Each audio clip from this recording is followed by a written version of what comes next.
I'm Moronati Ashabi Alibiashu Ni Fashola. I was born and bred in Lagos.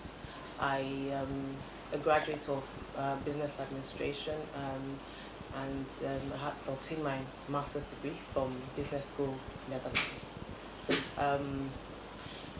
Well, right now I run my own event management company. It's called PS100, and before now I served as the Senior Special Assistant to the former Governor of Lagos State. I served as SSA on Tourism and Intergovernmental Relations.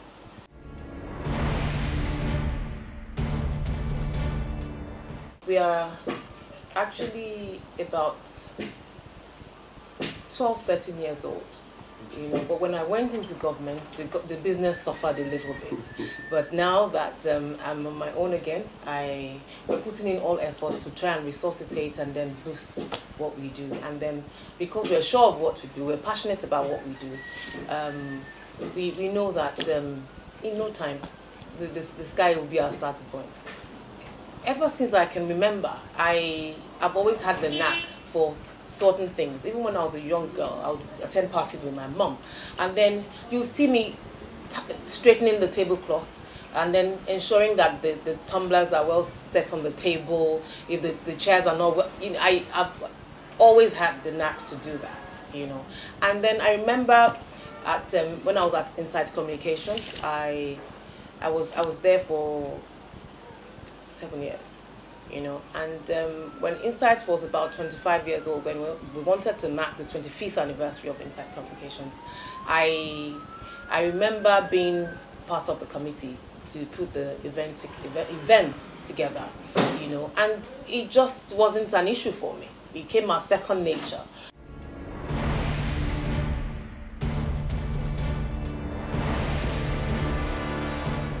You see, just like every other industry in Nigeria, the event management industry is saturated.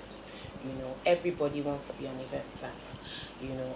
I mean, because you know colors, you want to be an event planner. Because you are, because you've worked with an agency before, you want to be an event planner. Because you have access to tablecloth and chair covers, you want to be an event planner. No, it doesn't work like that. It takes a special kind of skill where you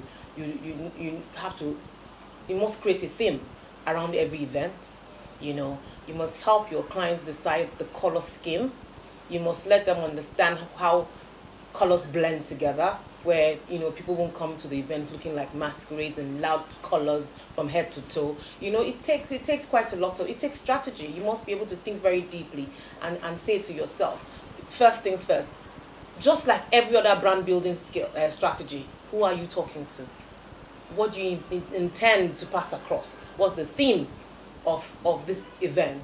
Those are the things you must take into consideration before just planning the event. You must have a proper meeting with your clients, so to say. You must agree on key elements of the events before you can start planning and inviting third parties, service providers, and whatnot. It takes a lot of planning and detailing. When we have a job, I don't just deploy members of staff. I get involved, and from start to finish, you would see me at the venue. When we're setting up, I'll be there. When the event is taking place, I will be there. When we're tearing down, I'll be there. Because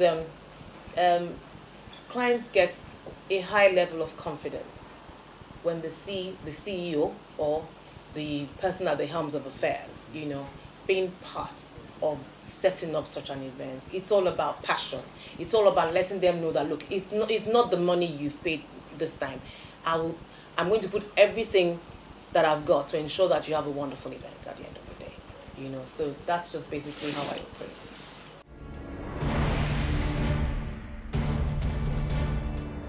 I see peak moments every day. When I think about the fact that I'm alive, it's a peak moment.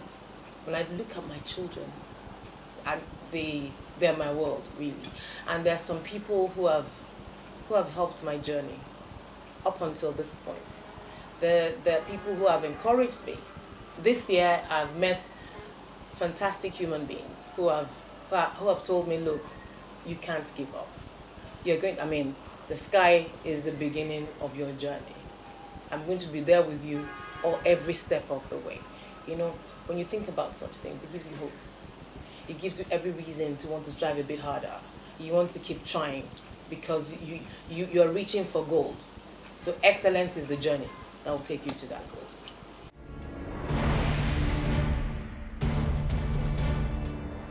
Oh well, like every other business person, we're looking at expanding PS100, and we're looking at there's a project I'm involved in right now. It's called Omoluabi Ile Yoruba.